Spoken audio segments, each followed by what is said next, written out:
To the honorable guests, ladies and gentlemen, welcome to the Malaysia SDG Cities session.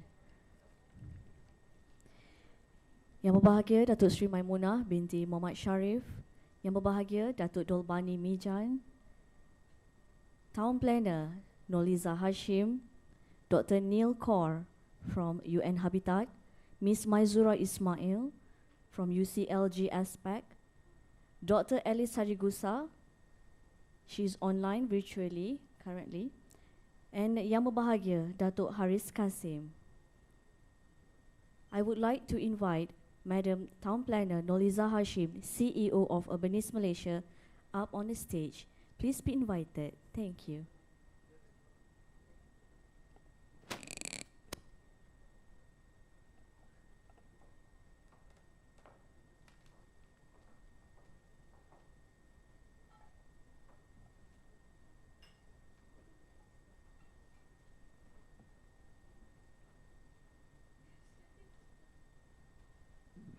Okay. Thank you very much. Bismillahirrahmanirrahim. Assalamualaikum warahmatullahi wabarakatuh. Anyway, today this is the last session of day 2. So kita santai-santai saja ya. The Excellency Datuk Seri Maimunah, Executive Director of UN Habitat, and I have my Board of Director Datuk Dolbani here today, and Mayor of Shah Alam. And everyone that I see, some have been since here morning, especially when I see Kak Yong. I know she's she's the first that I saw at 8 a.m. this morning. So I know that. Thank you so much for some of you who have really followed Malaysian Urban Forum from yesterday, today, and especially to our virtual participants that have actually logged in. We've actually decided not only to go live on our platform, we are also going live on our FB. So any which way, we are fine, because the whole idea is the sharing of the work that others are doing in terms of accelerating the SDGs. Yeah? So this session is actually, we had, macam biasalah, when Urbanice wants to do something, they always come with the highest aspiration, you know. So when we crafted this Malaysia SDG City session, actually we wanted it to be like a pitching session. So we discussed, you know, it was a brainstorm in Urbanice, and we said that why don't we open a pitching session and we let all the cities just come and submit proposals, and then we have all these great judges to give their views and opinion. And then, you know, if because in KPKT we're also trying to set up like some kind of a grant and fund, then we sort of, you know, get them, give them that opportunity. So when we open it up, maybe we were not very good in the clarity of our invitation, so we didn't really get good feedbacks lah, because everyone always treat a forum like a webinar or a seminar. And I've always been saying to my team, which is something that is difficult for us till today, Urbanice is not an event manager. We are not a conference organizer. We don't want to do that. I'm not a qualified conference organizer. Just now when it was coming up, there was a conference organizer. He thought I was a conference organizer. He was trying to sell me a product. And I said that sebenarnya saya bukan conference organizer. Anyway, because of that, we changed the format, and today what we're going to do is actually, it's a little bit of sharing of experiences. So we have a little bit of sharing from EU. We have Alice online. She's actually been very helpful. We met her before we went to Abu Dhabi. We had some connection with Alice. Then we met her physically in Abu Dhabi for WUF 10, and ever since then, it's not only a relationship, she's become quite a good partner, you know, sharing with us the work of the EU, the indicators that they have developed, and together we went online recently for a side event during the high-level political forum. So it was quite good, you know. So, and of course, we also gonna have Dr. Neil, who's gonna be sharing us the urban cities, SDGs perspective from UN Habitat. And we also have Maizura from UCLG aspect, and we have Datuk Banda from Shah Alam, who's going to share with us his experience on Shah Alam going through this whole SDG process. So I think without further ado, I like to maybe we go local first, Datuk, okay? So maybe we invite Datuk Banda of Shah Alam dulu to do his presentation, and you know, no pressure, Datuk. Just sharing. The pitching tak jadi, Datuk. So kalau, because that was the first intention, you know. So I think I made a lot of mayors nervous when we said pitching, you know. Memang that was my early intention, tapi we'll keep it for next year lah. So without further ado, I'd like to invite Datuk Banda of Shah Alam to come to the podium to share Shah Alam's work. Tepuk lah sikit, bagi tepuk. Bagi semangat sikit kat Datuk. Thank you, Puan Noliza. Macam mana tak nervous ya? Saya bukan expert dalam bidang SDGs. Tak apa. Okay, thank you very much, Datuk Sri Anima, Datuk, tuan-tuan sekalian. Pertama sekali saya ucap terima kasih kerana beri peluang untuk saya share ataupun berkongsi pengalaman dengan pihak tuan-tuan dan puan-puan berkenaan dengan bagaimana Bandar Shah Alam melaksanakan SDG sini. Saya difahamkan because of forum ini ataupun forum ini dipancar ataupun diikuti oleh ramai rakan-rakan kita secara webinar ataupun virtual peringkat international. Jadi izinkan saya bercakap dalam bahasa Inggeris. Bismillahirrahmanirrahim. Distinguished moderator, speakers and panelists. Assalamualaikum and a very good afternoon to all. Thank you for having me today. I'm Haris, the Mayor of Shah Alam City Council. To begin with, currently Selangor is the most developed state in Malaysia. It is at 93.3 urbanization stage, and it is the major contributor towards the national GDP at 22.7%. Now, I'd like to bring to your attention on Shah Alam, the capital city of Selangor. Being the state capital of Selangor, Shah Alam has to be planned, developed and managed with great expectation in mind. MBSA, as the caretaker of Shah Alam, has the vision in transforming Shah Alam into a quality, peaceful, conducive and re-owned city. And in the realization of vision, we have outlined the mission where we commit to enhance the delivery and administration system and ensuring an efficient, effective, competent, and dynamic service toward excellence. For the past decade, we have worked hard on turning Shah Alam into a city for all, and the records show it all.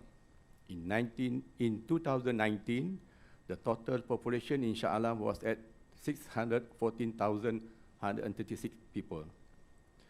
5 years later, in 2020, we recorded at 12% population increase to make the 386,966 people. We believe in the influx of immigration back that was due to the opportunities and conducive living environment that Shah Alam has to offer. Top it all, we are also committed to the Sustainable Development Principle and Aspiration since 1998 with our very own Local Agenda 21 program, and continues to this day with the recent Sustainable Development Goal, SDG, and new Urban Agenda and UAA commitment. We started our sustainable development journey as early as in 1998 with the Agenda 21 and Local Agenda 21 programs. The LA 21 programs have been quite a success story and we have been recognized as one of the most advanced cities in LA21 implementation and achievement in this country. We are also indirectly have complied with several requirements in the SDG, Smart Selangor Vision, Smart Selangor Mampan, and also the Smart City Framework by the federal government. These are some of the achievements achieved by MBSA along the journey, and we are proud to announce that they're yet to come. As the first city in Malaysia to submit the VLR, we work together with Urbanice Malaysia, and they come out with 3+1 method on producing the report. The 3+1 method covered city profiling, city visioning, and action, which subsequently translated into the VLR report. The whole process involved our internal department and other related stakeholders, namely the residents, other government agencies, and NGOs. We are doing it in our own way.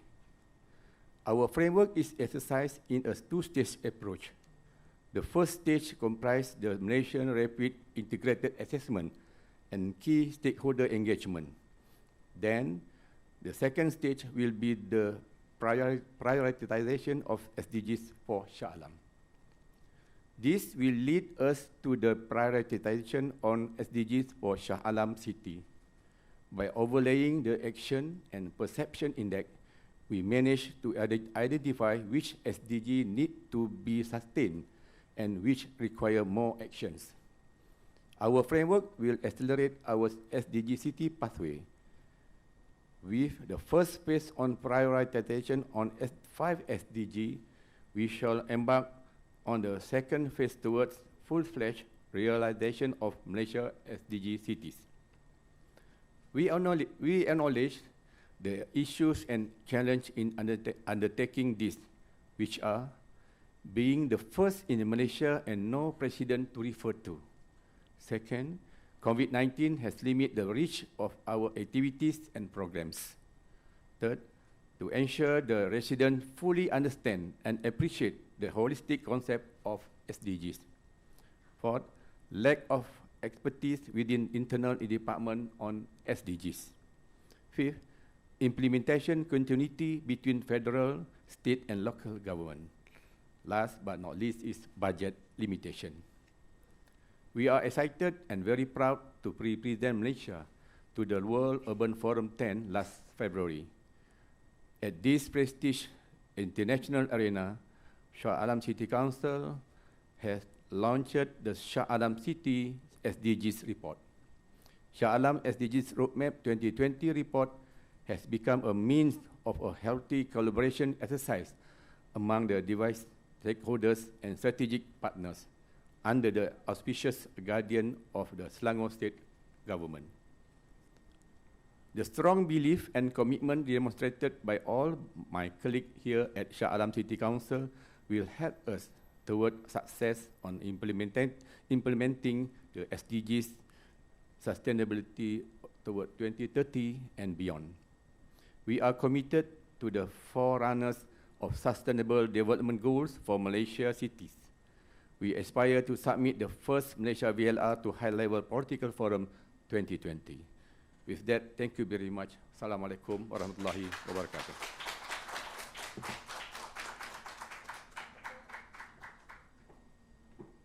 Datuk, why don't you join me on stage, Datuk? Yeah, okay. Thank you, Datuk. Sebenarnya every time saya jumpa Datuk Bandar Shah Alam, dia akan cakap he's not an expert in SDG. Tapi I think over time, you have become an expert, Datuk. So yeah, I'm very happy, Datuk, that Shah Alam have come to this point. And it's been a journey, Alhamdulillah. Kita dah sama-sama lalui. And saya sangat bersyukurlah Shah Alam take that big step. So probably I like to invite the rest of the panelists up here. Not Datuk will become very nervous. So let me invite Maizura, Dr. Neil upstage also. Yeah, all right. And we must not forget we have Alice online. So keep Alice a company. welcome, Maizura. So, yeah, because I allowed Datuk to go first because the international sharing is more than the local sharing. So I hope the people in the room and online later on can send feedbacks as on what you think and your own experience also. So maybe I'd like to ask Dr. Neil to go next because I think UN Habitat also have done a lot of work in these areas, and I think the key issue here is localization. We know about SDG, and Malaysia pun masa 2015 when we adopted the SDG, we sort of, I mean, even as a professional then, I have not joined Urbanice yet in 2015. At that time, memang we were looking, tercari-cari sebenarnya what is SDG, how to interpret this locally. So at that time, even the targets were not very clear, and even when the targets came out, we were not sure. It looked very, very high level. So it was very difficult. Even in my own work as a professional town planner, I find it quite difficult to translate it. So maybe over years, I think various UN organizations have actually progressed a lot. And we just had one session just now on VLR, and there was sharing by IGES as well as ASCAP and different models, different guidelines. So maybe from UN Habitat, I allow Dr. Neil to share. Yes, please. Yeah.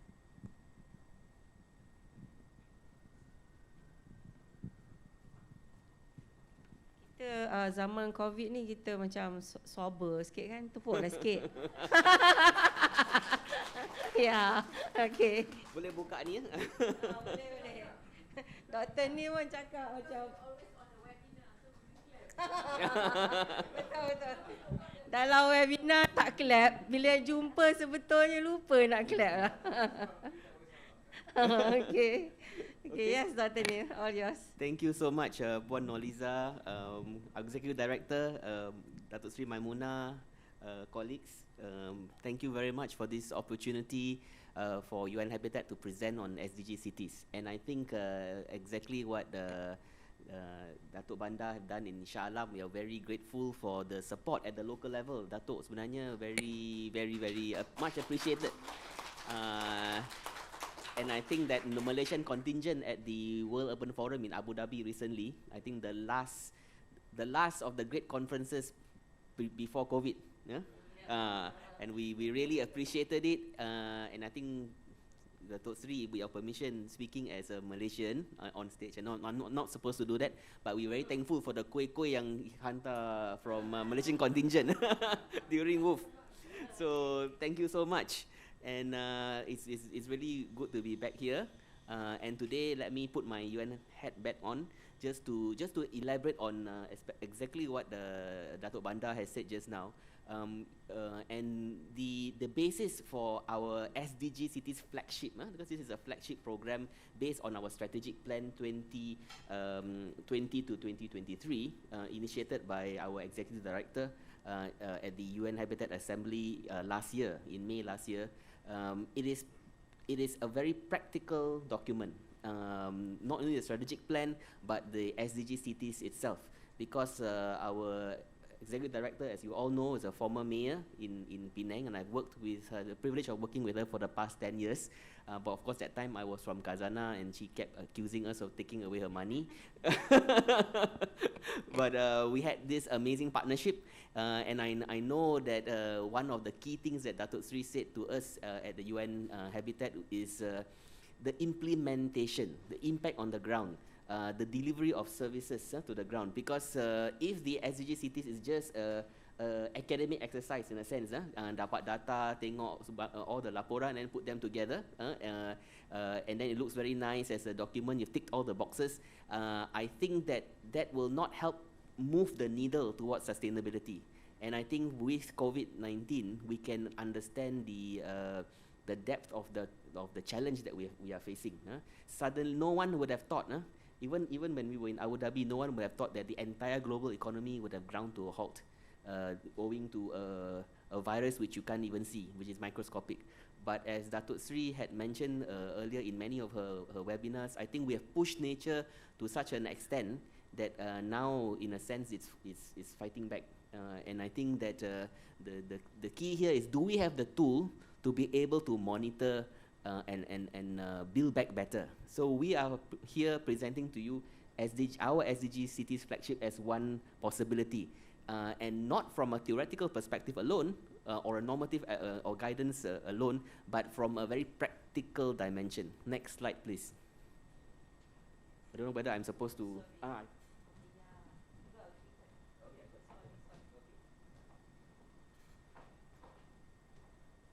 Okay. As you all know, ladies and gentlemen, the world is urbanizing at a very rapid pace. Malaysia, of course, is at the forefront of this urban process. And you will also realize that, as Puan Noliza said earlier in the afternoon session, that cities actually, if you capture data and actions at the city level or at local government level, you are taking care of about 80% of the SDGs. And so for us, the battle for sustainability will be won or lost in cities. And it is not to say that we ignore the rural areas, not at all, because the cities actually link to their hinterland. And as the UN Agency for Human Settlements, what we're trying to do is to look at the entire human settlement as a single continuum. So the urban areas and the rural areas are very much interlinked with each other. And we felt that it was important, as the Honourable Mayor has demonstrated, to look at how SDGs can be a foil, can be a tool to help local governments ensure effective urban policies. I think Malaysia is very, very fortunate, and Datuk Sri, the opportunity for us to travel, well, before this, now virtual travel, but in the last 18 months that I was with UN Habitat, we were able to go to Kabul, to really difficult places. And the achievement of Malaysia, ini bukan nak tepuk dada Malaysian, orang Malaysia ni, tapi this is just to explain that the achievement based on urbanization in Malaysia is something not to be just overlooked. I think we've done quite well, but there's a lot more to do. So essentially with the new urban agenda, you have a tool to help you look at inclusive governance, to look at local revenue. And I think with COVID-19, as our ED has said to me when the lockdown happened, when we were working from home in Nairobi, she said, what is going to happen to all these local governments? How are we going to provide them with guidance, particularly for local revenue? Because Dato', I think you will know that the moment we lock down, all the local revenue also goes down. So I think immediately we reached out to UCLG. Thank you so much. We had a series of seminars, and we managed to reach out to more than 1,000 cities, directly with guidance and the various SG reports that we contributed to. So if we look at this particular slide, if we can cover these 5 key areas, urban planning, infrastructure, investment, I think that's also another key to unlocking the SDGs. So again, like I said to you, this is not a presentation to sell the SDGs, but this is a presentation about how you can use the SDGs to boost local revenue collection, and also to bring in the right kind of investment. So this is our theory of change. We believe, and I think the last couple of days in Malaysian Urban Forum, we have heard about the importance of data.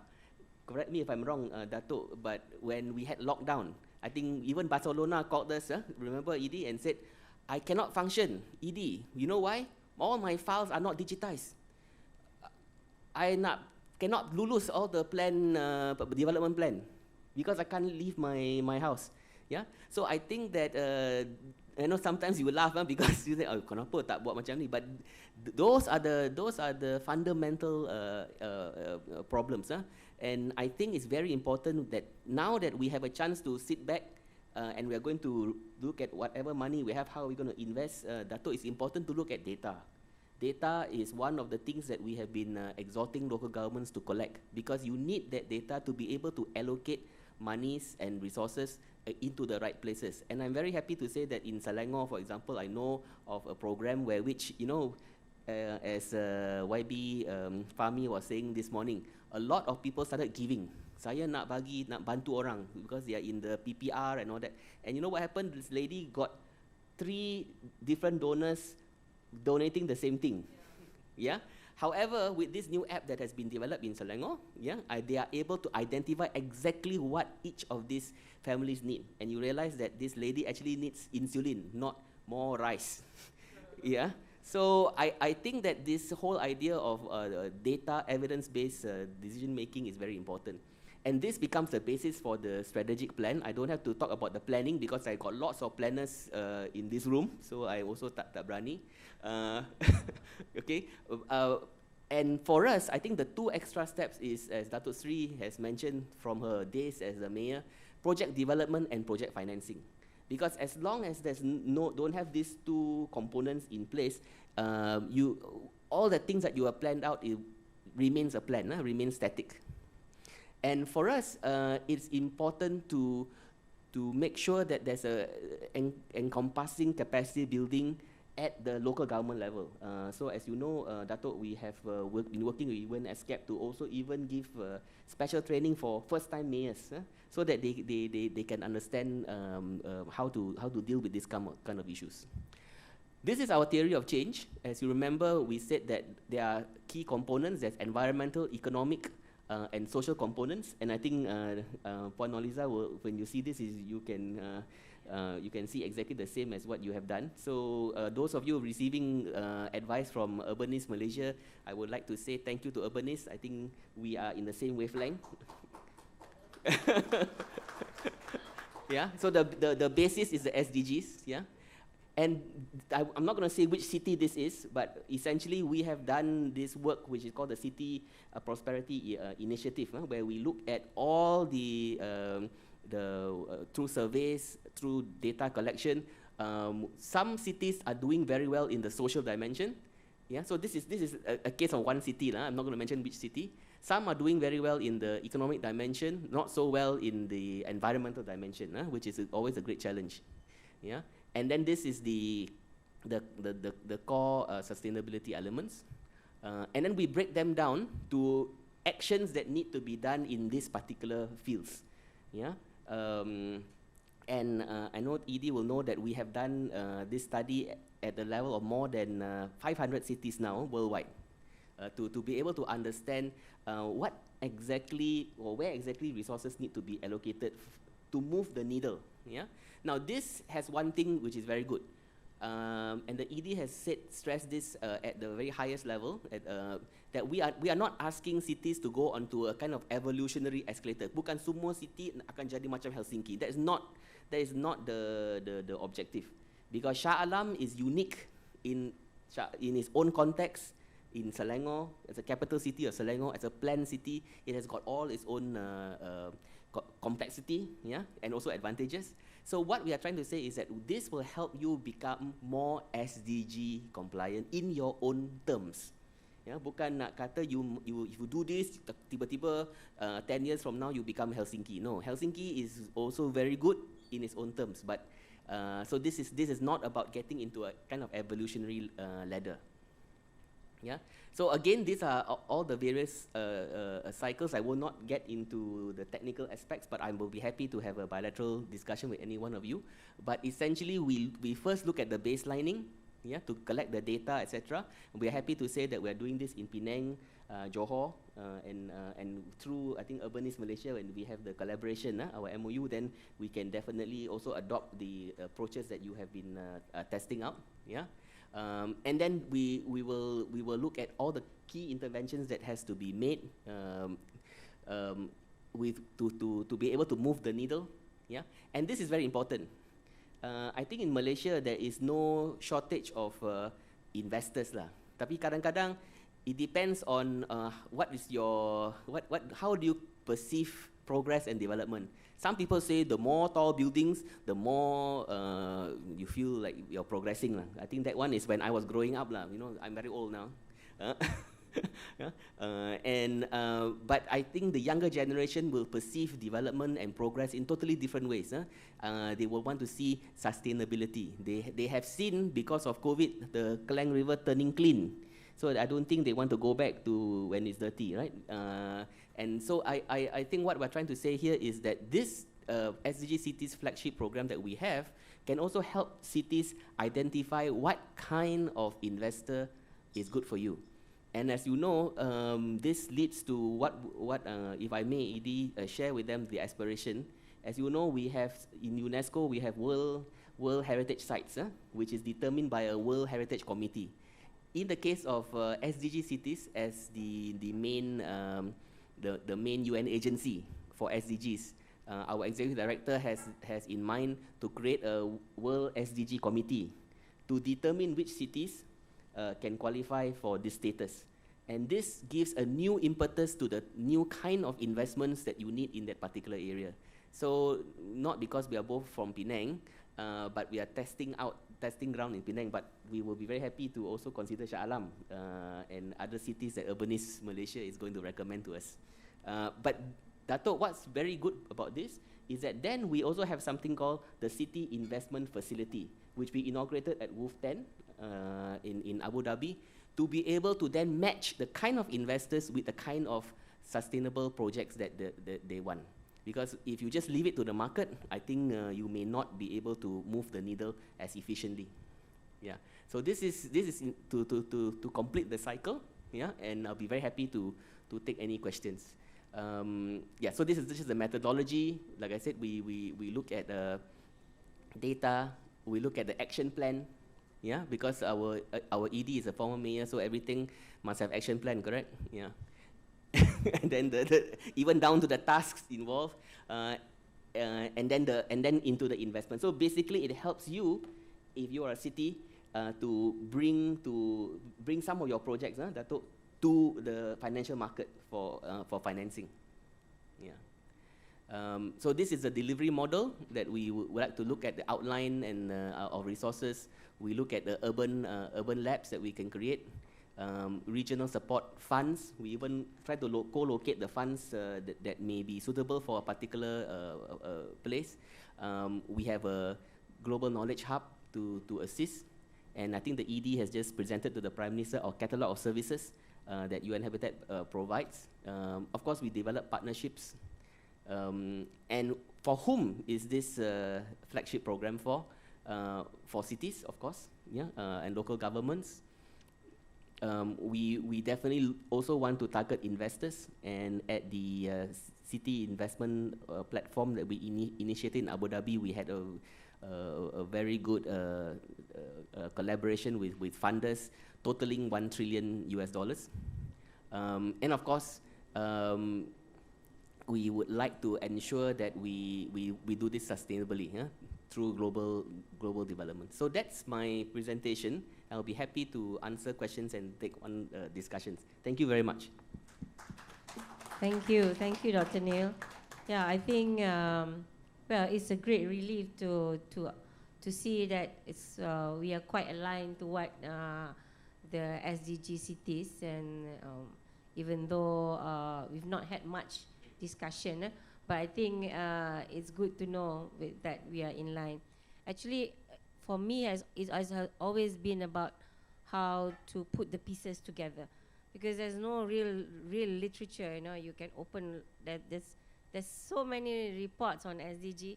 There's so many toolkits that's been written, but when you talk about localization, that has always been the difficult part. You know. So, Maizura, you want to comment on that, because you're working with some. Especially, you've been a lot of working with Kuala Lumpur. You know, how do you see? You know, how do you find, especially in trying to get them to be involved in localizing? You know, so what's your comment? Even, and maybe share a little bit of what UCLG Aspect does in these areas. Yeah. Assalamualaikum. Thank you very much for inviting us to contribute to this event. For localization, as you say, it will define whether we are going to be successful or not. Localization, and also in the urban setting, that is where the fight is. If we fail to localize SDG in the urban setting, then we wouldn't be able to achieve what we want to do with SDG. So maybe a little bit of explanation of what UCLG ASPAC. UCLG ASPAC represent local governments from around Asia Pacific. What we do is we advocate for the voices of local government to the national level and also to the global level. So a lot of work, a lot of funding, a lot of allocation right now is going towards national government, which is then later trickle down to the local government. So what we would like to push forward is how to bring the priorities, the aspirations of the local government directly to where we can access the funding, the capacity building, the resources, and how can we do this together with the national agencies as well. So UCLG ASPAC, we represent about 7,000 cities from around Asia Pacific, either directly or through local government associations. So right now we have two big multi-year programs in Indonesia and in Pakistan. In Indonesia, we do a lot of actual localizing, as well as to support them, local government in to support the local government in localizing the SDG. So you have the action plans, you have the identification of where is your priorities, and partnership and funding, financing, and such and such. In Pakistan, what we do is a lot of work that we do goes towards mainstreaming of SDG at the local level. So if you see what the difference between these three countries, also in Malaysia. In Malaysia, we work with DBKL. We just started working with DBKL, and right now it's focusing around education, awareness, building understanding of what is SDG and how it works for us. In Indonesia, for example, there is specific legislation that there's a presidential decree, if I'm not mistaken, that define what are the responsibilities of national government, of provincial government, of local government, all different levels, because they have slightly more levels than us, because we have only national, state, and also local government. So in Pakistan, there is no, it's like Malaysia, there is no specific legislation, but they have huge, big programs right now undergoing in terms of mainstreaming. So I think when you have the national level definition, defining what are the boundaries, what are the responsibilities, I think it's easier for local government to respond to this call for SDG localization, because it's clear-cut what are expected of us. I mean, it's the nature of the Malaysian system, as we are a lot more top-down. Yeah. Thank you. Thank you, Maizura. Yeah, thank you. Yeah, I think, I mean, Indonesia having a presidential decree, that's amazing. For a country so huge, so big, and so many local authorities. I think, and I didn't even know that, so that's incredible for them to do that. Even Malaysia, I mean, I was doing low carbon for many years. You can't even get that to be in a policy document. Not a decree tu lagi jauh lah. But even to get it in as a policy tu pun, only now we are talking about a national blueprint for low carbon after more than 12 years of the agenda. Yeah, so it's amazing that Indonesia.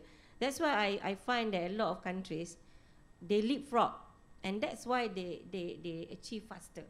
I mean, look at Korea and or China.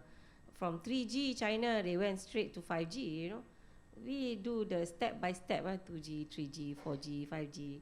So like everything else lah, we are so good to progress, but people leapfrog, and that's why they do things like they learn from other people's mistake, and then they don't do it again.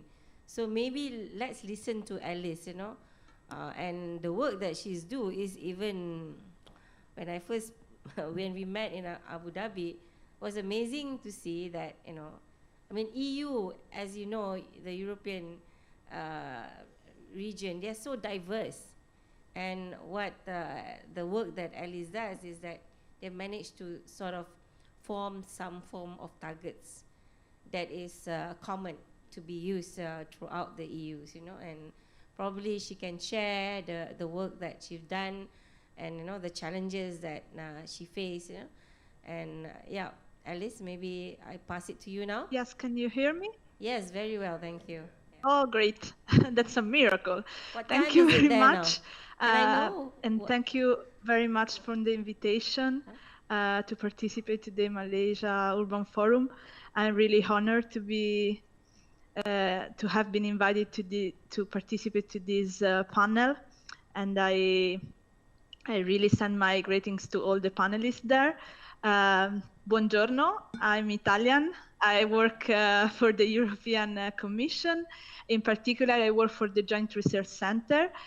So what I will bring to this discussion is a perspective coming from Europe, having working as a researcher, looking at the movement of the SDG cities and how cities are producing SDG voluntary local reviews.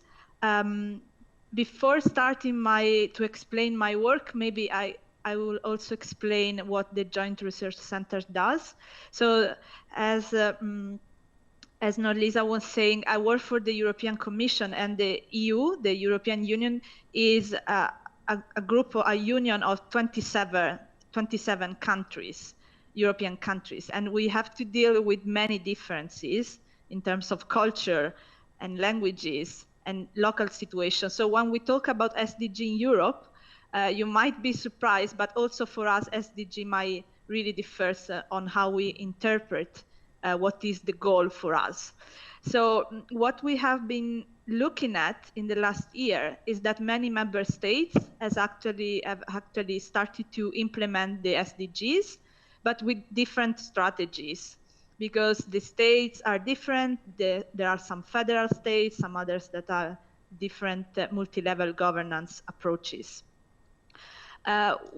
What we have been working on at the JRC is to try to study how cities have been using the VLRs, the voluntary local reviews, as tool to implement the SDG at local level. We know that in 2018, New York has published the first VLR, but actually one subnational government in Europe has published a VLR 1 year before, in 2007, and that was the Basque Country. It is a regional government in Spain. What we have been looking at, and some speakers before me also explained this, is that there was in the past year a lack of guidance and also a lack of comparability and access to data and indicators. And the work that UCLG, UN Habitat, and other institutions has been really focused on providing guidelines on how to implement the SDG and localize the SDGs. What we have been also find out, and that when you talk about specific local indicators, this part was really very technical. And so that's why we as researchers, I work for the Territorial Development Unit, we produce urban indicators, we produce regional indicators. So we thought that our contribution could really be on that side. At the last World Urban Forum, we launched the first edition of the European Handbook for SDG Voluntary Review that really focused on the indicator part, the monitoring part. The structure of the handbook is very simple. Basically, we look at what were the existing indicators that were available for European cities to start to set up a local monitoring system that fits with two main characteristics. The first one was that the indicator should really tackle the local issue. So should not be directly or necessarily linked to the official SDG framework of the UN that is designed for member states, for countries. The second issue that we really try to focus on is that it has to be referred to what the goal means in Europe. Because even if the goals are globally and tackle both developing and developed countries, the same goal can be explored and implemented in a different way in different contexts. So we keep these two elements in mind. We produce the handbook. In the handbook, the cities can actually look and find reference to go and fish indicators and data on existing European data sets. And what we also included in this work was both work on official statistics, administrative data, but also experimental data. And this is another exciting part for us, because we know that the construction of the VLR and the process of the VLR is a collaborative effort. So it's not only about the city administration, it's not only about looking at programs and action and indicators that the city and the local governments has put in place to achieve the SDGs, but also to involve stakeholders, to involve the community, and in consequence, it's also to involve data producers that exist at local level. There could be university research centers, but also managing authorities of public services. It can be NGOs, it can be communities that can provide knowledge and information that can be used to monitor the implementation of the SDGs. I would like to conclude my short contribution with three reflections. The first one is that we at the European Commission are really committed to the SDGs, and we are continuing to work with cities, but also with city partners and member countries in other regions of the world.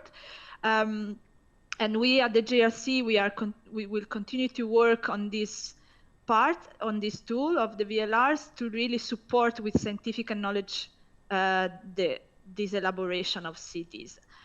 We have many cities that have come to us asking for technical and scientific support, because sometimes they don't have in-house in the local governments the statistical capacity to start this process. So this is where we can help.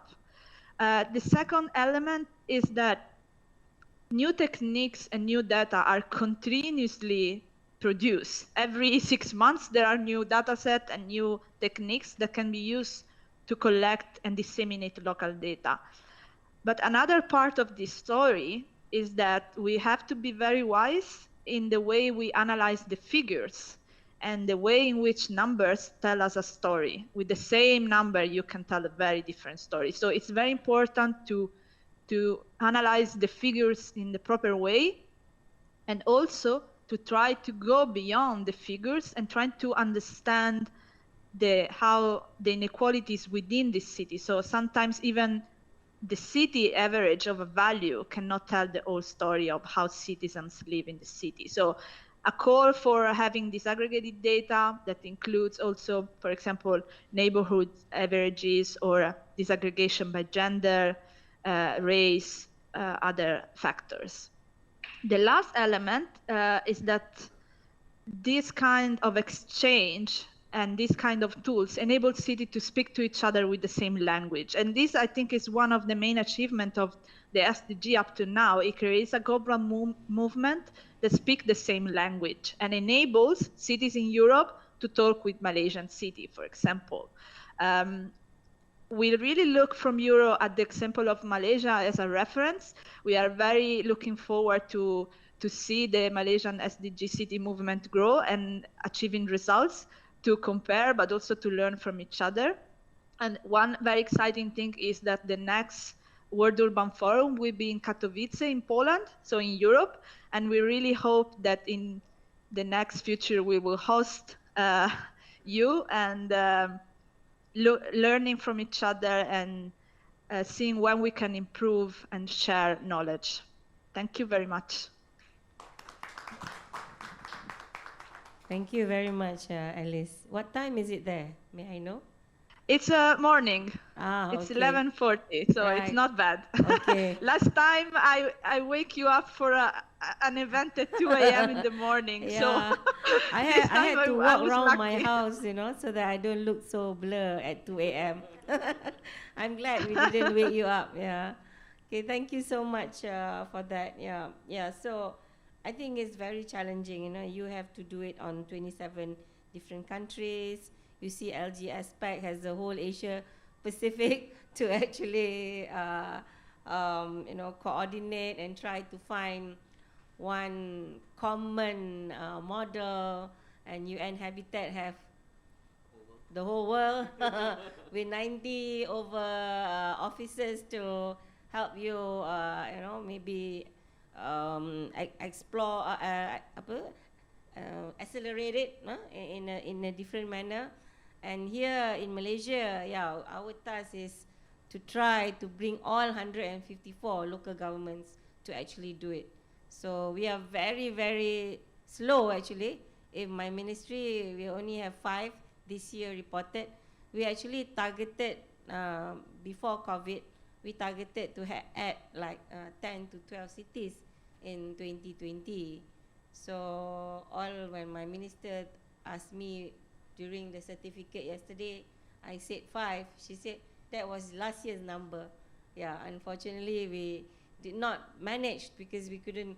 We've been talking online, but it's very difficult, you know, to convince someone to do something new when you speak to someone online. So I think our challenges are similar in the sense that we've got the stakeholders are varied, but like what Alice was saying just now, it doesn't need to be the same. And our discussion with New York was also similar.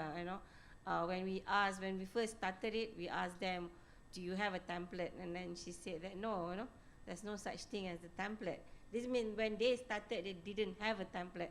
They just went based on the issue that they have on the ground, and that's how they prioritize their SDGs, and they're doing like 5 a year. But what they told us is that they will also revisit whatever they have committed to. So it's always like another 5 next year, plus a revisit of maybe 1 or 2 of what they've committed earlier. So I think that was the approach that they are doing. But I truly believe that working, once we do this sharing, it's a lot easier. We sort of confirm our own conviction, that okay, this is the correct way to do it lah. And then like for us in Urbanice, we are very lucky to have Shalam actually, because they were so willing to help us, I don't want to say that they are pilot. Nobody likes to be pilot, So, but they believe in us. They followed through, and we're really happy with Shalam's progress. So before, because this is supposed to be, I have 2 discussants there, Datuk, the ED and my board of director, Datuk Dolbani. They've been taking notes from just now. So, and it's really late in the evening. So I like to give the microphones to them after listening to all, the varied approaches, views, and your comments, ED, and also Datuk Dolbani. One of you can go first. Yeah, maybe ED first, yeah. Boleh Datuk mana? Tapi kalau Datuk, dia orang nak tengok Datuk, boleh Datuk boleh face ke sana.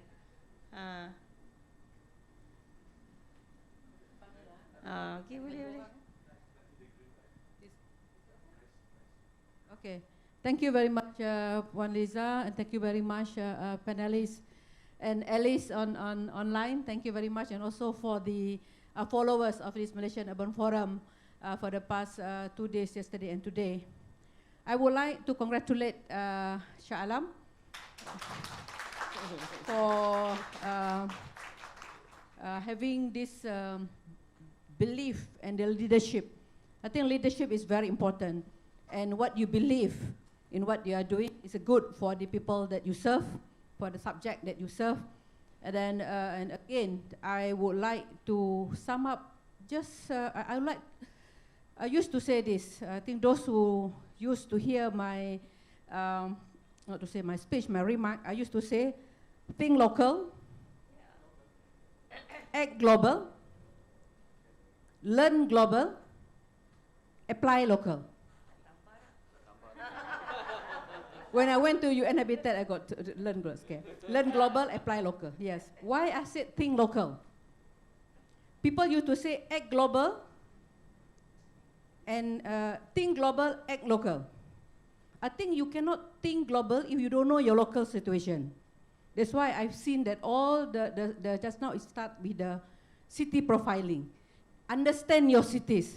What actually your city needs. What is the problem? What is the issues? What is the challenges? What is the opportunities? And during this COVID-19, I think it's really wake-up call for us to see that what is actually we have been doing all this while. So that's why I start with think local, meaning that know your cities, get your baseline information. We're talking about data just now. Look at your social data, economic data, physical data, environmental data, and also psychological data. We're talking about mental health and all that. And look at the governance of your cities.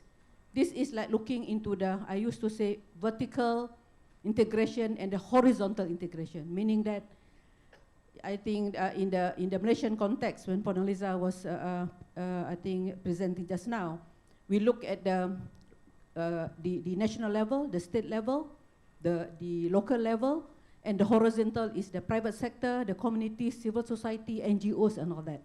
Without having that, we also had the discussion just now with Tan Sri Jamila, without integrated, holistic approach, I think we will just be a dreamer. You cannot implement. Maybe you can be a very good strategic plan, very good plan, but I think it's only collect dust in the cupboard. I used to say that. So that is very important to know your city. It's very, very important to us to know what do you need. In order to know your city, you cannot plan in your office in the maybe 15th floor, 16th floor. Because I used that because 15th floor I was a mayor in Seberang Perai. I mean, yang dipertua di Seberang Perai, and the 15th floor is in Penang, and now I'm only in the first floor in UN Habitat, ground floor and first floor. You cannot plan. You have to go to the ground. You have to talk to the people. You have to know what they need. This is very, very important. And then you act global. You come here. This is global forum. You come to UN Habitat. UN Habitat, what can you help me? And I was also as like you all when I was in Malaysia as a YDP and also as planner. I keep on asking, where can I get, how to understand this new urban agenda? And I remember on the first meeting of the Secretary General meeting with all the head of the what they call it, the UN entities, meaning that kalau kat sini mesyuarat ketua jabatan. And Secretary General asked me, Maimunah, what do you think about UN? Then I said that very abstract. I think you do it in the new urban agenda. It's very difficult to understand and also to translate. That is the duty of UN Habitat. When I became now I'm the ED of UN Habitat, I said that I have to walk the talk. I have to dissect the new urban agenda and to translate it into a normal language, normal English, because and then so that we can understand. So in this case is that you come to the global to UN Habitat or to other UN agencies, or you go through webinar and look for knowledge, look for the system, look for the tools, so that you know. And one of the examples today we share from Alice, from CLG, from Shah Alam. And then once you know, and also you heard from Dr. Neil from UN Habitat, I always drill him. I said, action, action, action. I don't strategic plan of UN Habitat. I don't want to have more than 50 pages, plain language, not more than 50 pages. My officers came to me 49 pages. Yeah. But I said, this is all words. It's very boring.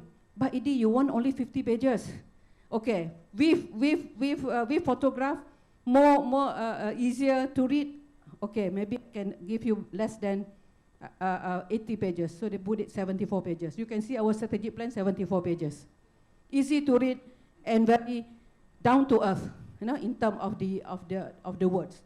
Then once you know, you act global, you get knowledge, you learn. Don't just sit here and after finish this webinar or this conference, Malaysian Urban Forum, you go out from the room, then, oh, so many things in my mind, so many things have to do. Then you don't learn. You have to learn. You have to, every session, you have your own notebook. What did you learn from that session? What is the value added of the Malaysian Urban Forum today? And this session, maybe today, what is the value added that any extra knowledge that I learned from the Malaysian SDG cities that I set for 1 hour? Because 1 hour is very, very big, you know, very big in terms of the values. What extra knowledge? Learn. You learn.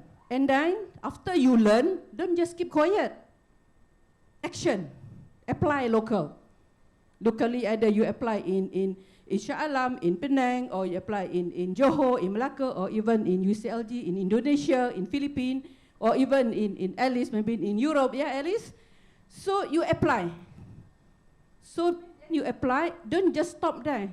You have to monitor. Then you have to look into the evaluation in the circle. I think this is, as a planner, we know that plan, do, act, check, something like that. Act, check, act, or something like that, yeah? So, but this is a thing that is the most important thing. But to do all this, think local, act global, learn global, apply local, we did leadership. And you are all the leaders. You don't think that Puan Noliza dulu lah buat. I mean, Puan Noliza is the CEO of Urbanice, let her do. But all of us are leaders. And it starts with us. I think I agree with Tan Sri Jambilah. Everything starts with us. Don't wait for others to start. So we have to lead. So that is my observation, and I would like to say thank you for giving me this moment. Thank you. Thank you very much, Edie. Yeah, as usual, Datuk Sri Maimunah, I've known her for so long, but she always amazed me with new things. So today she add 2 more. Okay, thank you, Datuk. Datuk Dolbani, your thoughts, your views, observations. Bismillahirrahmanirrahim. Assalamualaikum warahmatullahi wabarakatuh. Saya cuba mulakan daripada historical bit. Yeah. 20 years ago, in 2000, when I get back from my PhD, I was asked by my former director to start with MurniNet. Remember MurniNet? Yeah, MurniNet is something like this. Yeah, it's and I won't say it's extended from MurniNet, but the history is repeating. Yeah, we start to create indicators 20 years ago, how to actually assess your cities, and every city was competing one another until probably it lasts for 15 years, yeah, before SDG took over. So this is the history, and now I think we managed to see again what's happening 20 years ago. But SDG, you need commitment. That's why I'm wondering, Shah Alam, congratulations, because you one among the 5 become, yeah, you wouldn't like to be called pioneer, one of the first 5, yeah, having your SDG report to be reported in the world arena, inshallah. I think has been done in Dubai this year as well. So I think just to inspire us, yeah, as board directors, I think Norida has done a very good job. I think, in fact, every time now and then, she will tell me what's happening. Urbanice is going everywhere, is trying to help many cities. I think we have more than 140 cities to be looked after.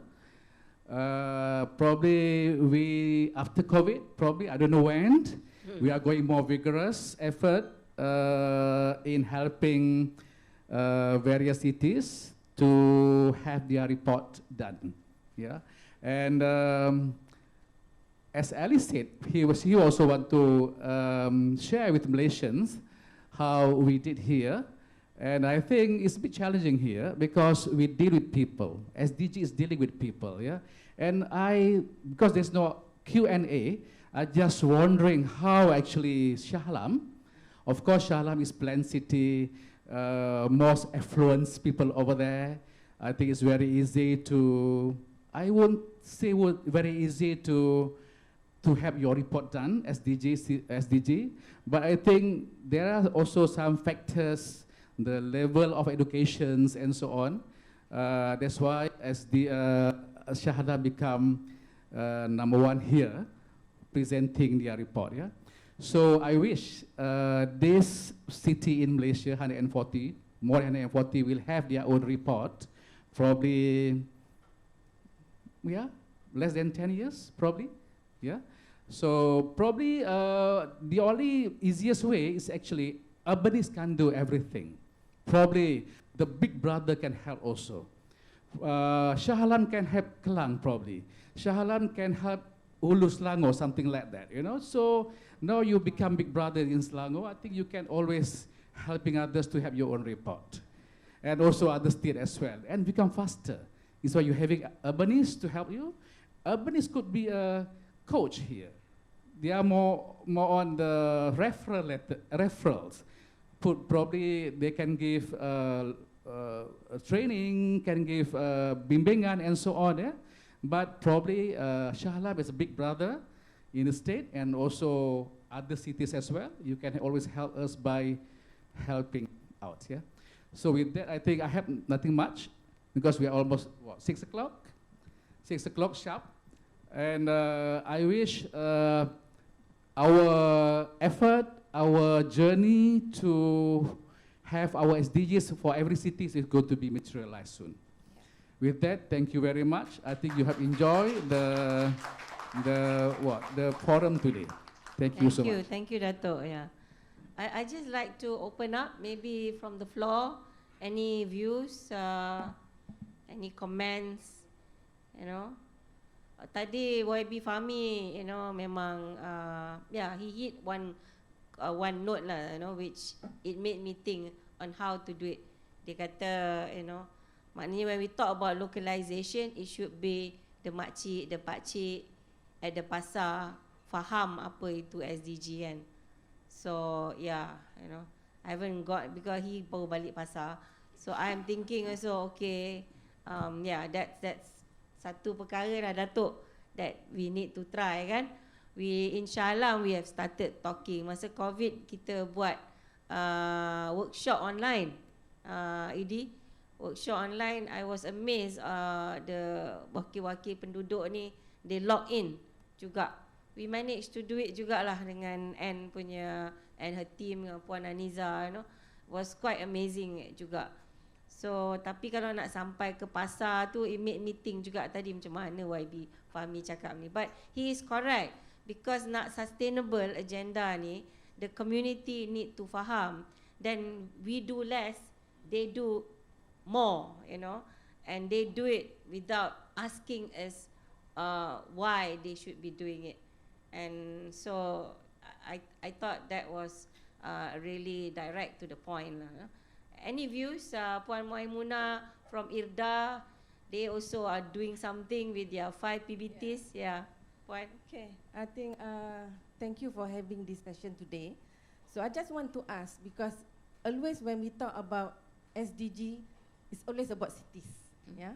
So I think I want to know what are actually the role of state and regional authorities like us, because at the moment we are selling the idea of SDGs to our 5 local authorities, and we are actually trying to make them understand, and we have started with collecting data.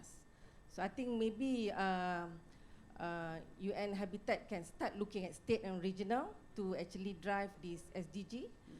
Secondly, from my understanding in SDGs, there are actually two key scopes. One is actually the reporting, one is actually identifying the action plans.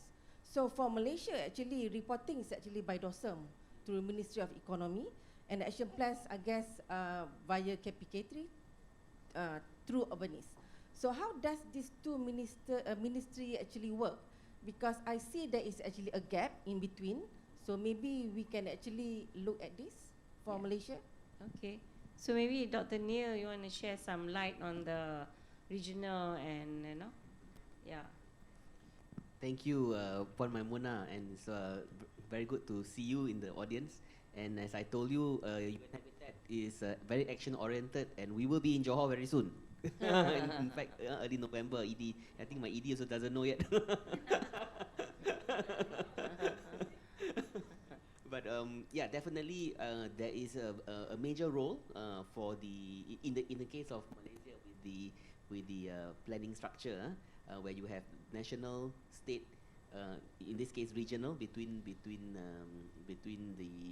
national level and the state level.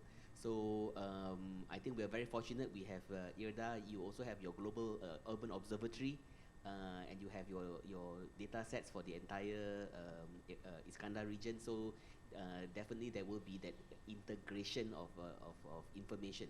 I think what is important here is to understand where the VLRs stay and vis-a-vis the national data. So you're quite right. At the national level, there's the national voluntary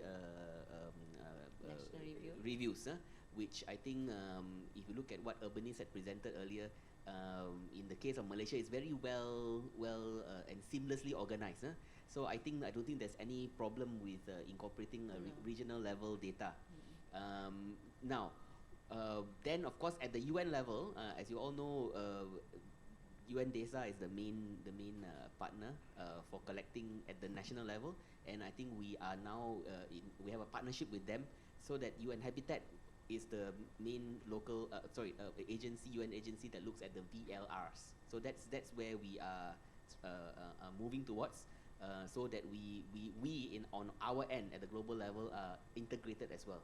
So and of course the second question, the answer is very easy. You have Urbanice Malaysia to integrate all the data at the national level and the local level. Thank you. Yeah, but before I answer on the Malaysian, any experience, Maizura, from your side on regional VLRs in the regions that you are operating?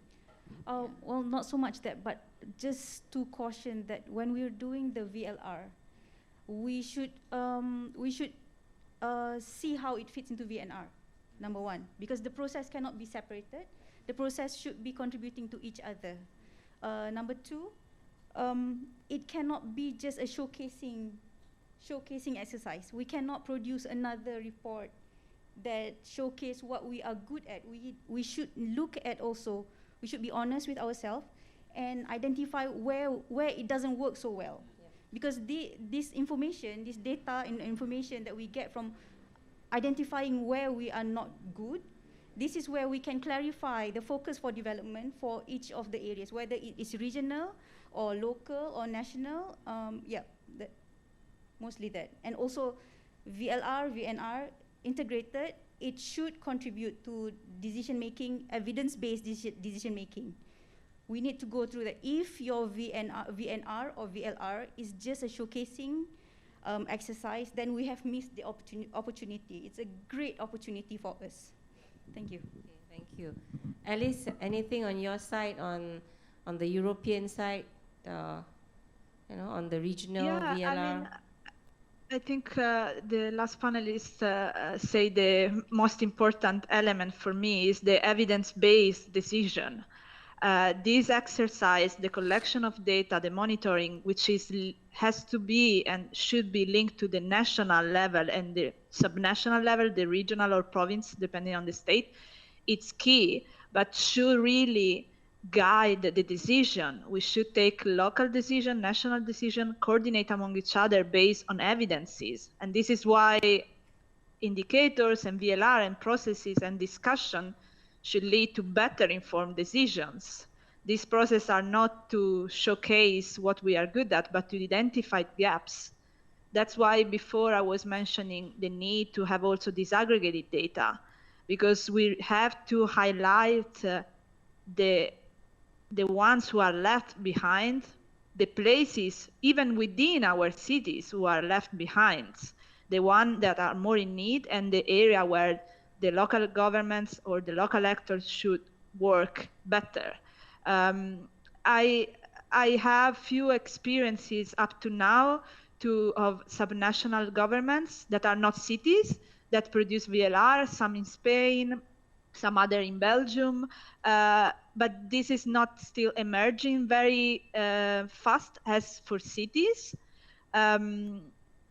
But there are some countries in the world who are starting to take into account in the VNRs the local aspect. One case is Finland.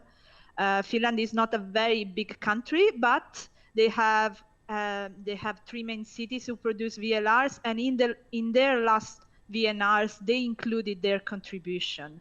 And this report has been published and report at the latest HLPF. So there are cases. I think that the coordination among cities maybe can help to advocate to member states to include them in the process of the national reporting. But this is very important to look beyond the figures and to look at what figures tells you. So I really welcome the comment of my the last presenters. Yeah, thank you, Alice. Yeah, I think for Malaysia, actually we have a lot of discussion with EPU and DOSM. EPU, I mean, hands are quite tight actually when it comes to localization, because the situation now is that we want to localize. So when we had the discussion with them, and it was a very honest discussion. I think we've been talking to them almost 4 or 5 times, and so that's why, in a way, they actually support this process that we are doing. And it's not like we skip state. The reason why we like very bottom-up kind of an approach is because we wanted to focus on getting the local itself to collect data, collect information, to understand the situation on the ground. If we start with the region or we start with the state, it gets a distortion. Even we saw what was happening at the national VNR. We looked at the indicators that DOSM had actually developed. I can tell you we cannot collect the data. And that is why when we went on an exercise to have a local indicator, they were very supportive. And I think during the workshops that we've been conducting, I think DOSM had, they welcome if we can collect even more and more local data. So they have no issue with that. Because I think, but whether or not regions or state wants to do a VLR, I think it's most welcome for me, but how the state wants to collect the information, like now we are having a situation in Selangor, we understand, where the Selangor Plan Malaysia is trying to coordinate VLR among the local authorities. We are not sure on the process on how they want, what kind of data they are collecting. For example, let's take the reports that we get now.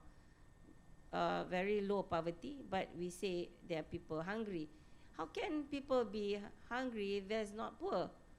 That's 2 different data that doesn't match at all, And if we know people are hungry, do we know where? We don't know, and that's why the situation this morning we had on urban poverty with lack of information, lack of data, some getting 3 times support and social help, some not getting at all, I mean, the stories that we heard this morning in urban poverty, I was really, really taken aback, And I know, I didn't know. It was very emotional for me to listen to the people that came on this morning to share these issues. And these are the workers that are working on the ground.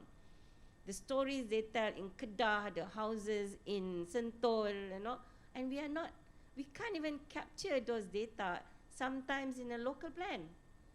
We can't. So I think going down to the ground is actually, it's going to be a process. Even for Shah Alam, we gave options, you know, even in the indicators that we have developed, we are saying or, you know. So either or, as long as you collect some form of indication as to understand the issue, because we don't want it to go missing. So I'm okay if state is to do it, but I'm not sure what their process will be. But for us, what we agreed with the EPU is that whatever that we will definitely be sharing it upwards, and that's why we work very closely with DOSM actually. And that's why kalau tengok, even the e-census is very detailed. It's really, really detailed, you know, even walking distance lah apa. So they are also trying to help many segments because they are the official data collector even for SDGs. So we are hopeful from the e-census.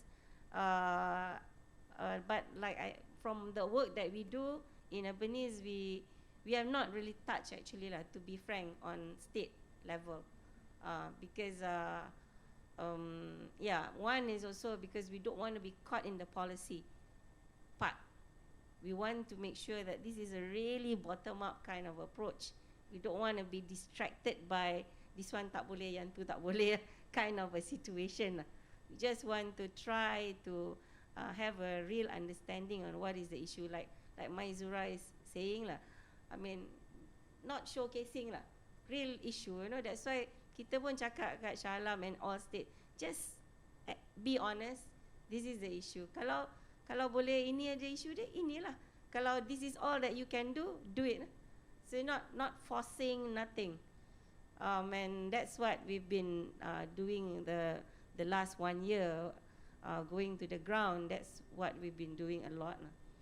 So I think, yeah, it's a journey for us also here in Malaysia. So thank you, Mona. But one day we should listen also to what, I know UNDP have approached us on the 5 cities that they are working on. They have issues on the data, but they are working with you towards that collection. But we told them that we are not working on that indicator, you know, because that indicator is really a national indicator. And for us, the national indicator cannot be done locally. So I'm not sure how the approach will be for Iskandar, but it's something that can be discussed. So any other views from the floor? Do we have any views online, Dr. Rizal? Okay, right. Okay. Anyone, or is it semua dah penat? But anyway, I think we've had a very good discussion. I think we are, I always tell people we only got 10 years, and at the rate that we are going, even KT pun cakap ni takkan habisnya 20-30. So dia kata cepatkan. So not really sure how to really cepatkan, because to do it is also a process. And that's where I think Datuk Urbanice's suggestion, you know, I might take it up, you know, kind of mentoring system, you know.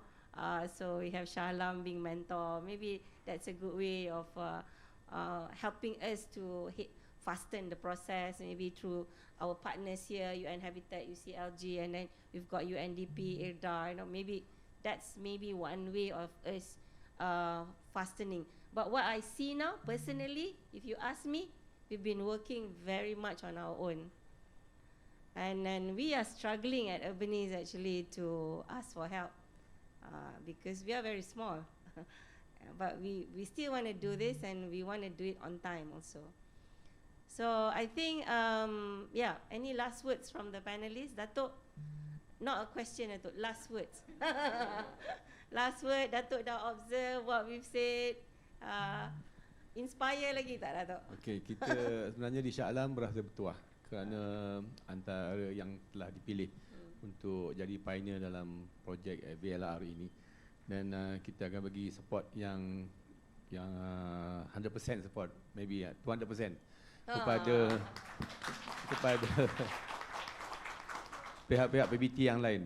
So far pun memang kita ada kerjasama yang baik dengan semua PBT di Malaysia. Not even kata untuk VLR ataupun SDGs ni, tapi dalam bidang semua. Pada hari ini pun kita share dengan Badan Putrajaya, berkaitan dengan KM. So tadi banyak benda-benda yang kita boleh share among our PBT di Malaysia.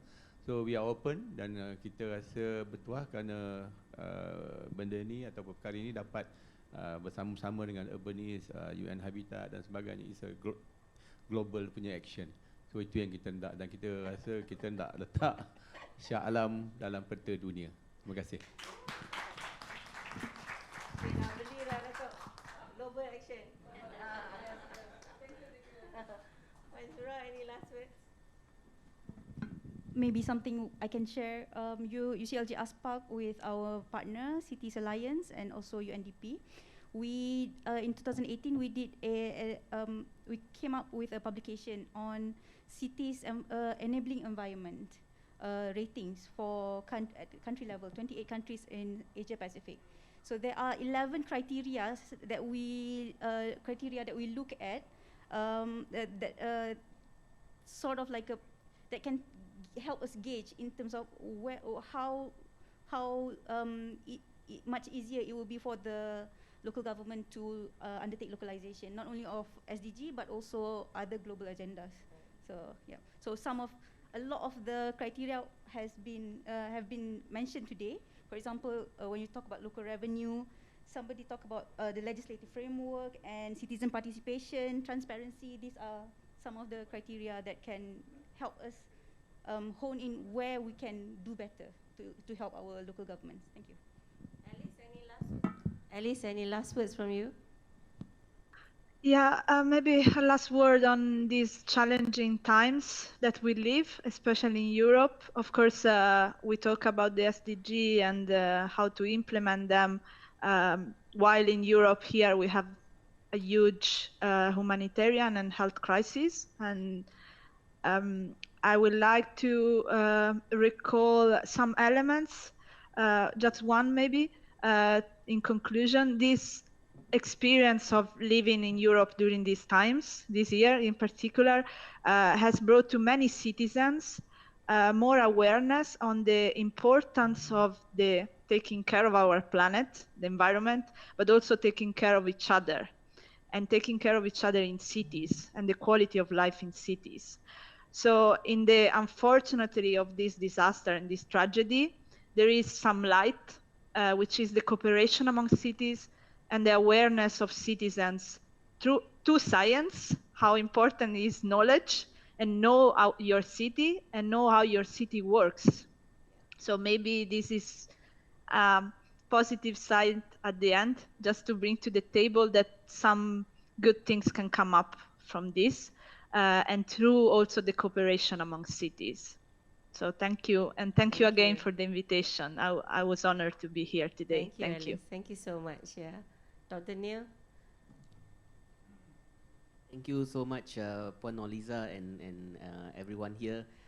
Also Alice from the EU, thank you very much. I think I only have one thing to say. UN Habitat is very much like Urbanice. We have a very big mandate, but we are very under-resourced. but nonetheless, I think the key deliverable here from us is actually the global guidance that we provide as a UN agency. We can only provide that with close working partnerships with the EU, with Cities Alliance, with UCLG, and with all the cities. And we want to deserve to be the UN agency for local governments. And I think on that message, I think the approach that Urbanice has taken in the Malaysian context is a very good one, Dato', because it's not, it's very pragmatic. And I think with mayors, you have got to be very pragmatic. Not to have, to go too far ahead, and not to showcase too much, but you still have to showcase a little bit, so that you can draw in the new kind of investments, create jobs, and to create a more sustainable environment as we go forward, and hopefully not just adapt to the COVID situation, but as Alice said, hope to surmount it and build back better, build back greener. Thank you very much. Yeah. Thank you, Dr. Neil.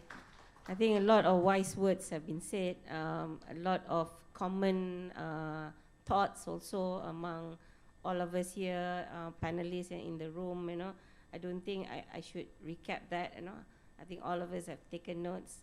Definitely we agree, especially with ED words and Datuk Dolbani. Leadership is definitely important. Tan Sri Jamila put a lot of wise words in her session just now. Definitely we need not only leadership but a very integrated approach in what we do. Partnership is so core, but I think you all reminded me again and again that we must stand true to what it's all about. I think like the no showcasing and Alice saying that it's even more important now. We need to take care of ourselves, each other, and our planet. So I think with that, thank you very much to all of you. You all deserve a big clap for staying on. Yeah. Okay. And thank you very much to our panelists, especially the mayor, because he came all the way, despite everything. Thank you, Dato'. Yeah, Alice, can you on your screen? We're going to do a photo op. Are you going to? Okay. Okay, all right.